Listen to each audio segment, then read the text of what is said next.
ببین چیزی بگم بهت، البته خودت میدونی 100%، ولی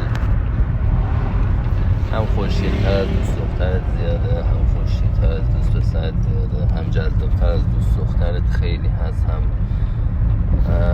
پولدارتر از دوست پسرت خیلی هست، ولی عاشق‌تر نداری. میدونی؟ یعنی اگه خیلی خوب باشی و شانس بیاری، شاید تو عمرت 2-3 بار عشق بشی، یعنی 2-3 نفر عاشقت بشن که هر کدومشون حالا به اندازه خودشه. نمیتونی بگی این عاشق تر از اون یکی. ببین بعضی عاشق استفاده انا، این عشق نمیتونی با عشق عاشقی عاطفی مقایسه کنی.